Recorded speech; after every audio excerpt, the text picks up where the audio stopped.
Hi, everybody. Welcome to another episode of The Space Between. My name is Zach Eichels, and I'll be your host for today. So today we're joined by Connor Ford. I'm the senior planner here. Very cool. Connor, thank you for joining us. We really appreciate your time. Thank you for having me. Got some questions here for you. Excited to have you answer these. So for the first one, tell us briefly about your job as senior planner. What is that? So as senior planner, I do the typical planner roles of development review, but it's a lot more than that. It's things like setting up the public meetings, working with the developers in the community, and really just trying to get a grasp of what the community wants so that we can have a better Cape Canaveral. Mm-hmm. Okay, cool. So what do you consider to be your goal as a senior planner? I'd say that my goal is to make sure that everything that we do here in Cape Canaveral is smart, calculated, and reflects the desires of our residents. We're mostly built out, but we still have a lot of impact that we can make on the city, and my hope is that my work can play a small part in doing so. Nice. How do you balance the needs of all the different stakeholders during the planning process? Because I'm sure you're dealing with people from the private sector, public sector. It's probably a lot of hats. So how do you do that? It starts with open communication and transparency. That should be a priority of any city, but especially in urban planning, when you're working with so many different groups, you need that line of communication. With that communication, it can come in a lot of different forms, whether that's public meetings like our planning and zoning boards, or more workshop-oriented things, and just really making sure that communication happens between each party, whether that's the private and public, citizens and the private, or any other method. Does the City of Cape Canaveral have a comprehensive plan or other similar documents? And if so, where can residents or other interested individuals find those? We do have a comprehensive plan. It's on our city website, online.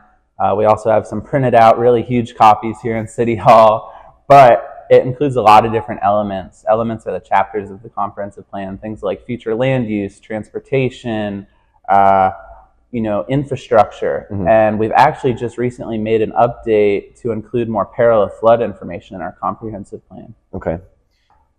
All right, Connor, so let's boil down into the peril of flood discussion that you just spoke about. What does that entail? Sure. So the peril of flood, that's a new amendment to our coastal management element.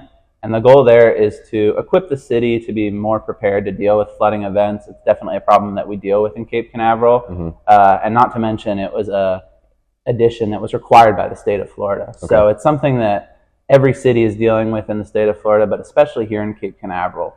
And putting this into the comprehensive plan is going to allow us to take more action on it, whether that's through city funding or changing our ordinances, because mm-hmm. ultimately the comprehensive plan is the first step, and then the goal would be to change your ordinances and to act upon those changes. Okay, nice.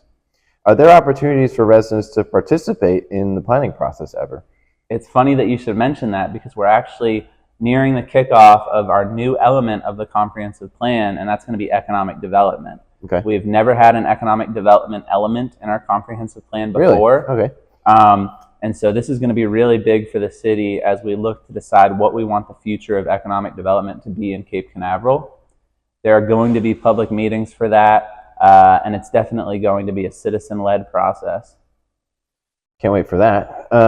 What are some of the specific meetings where citizens can learn about upcoming planning projects? Definitely. So I look over a lot of different boards. That includes the Business and Economic Development Board. That includes the Community Appearance Board, Planning and Zoning Board.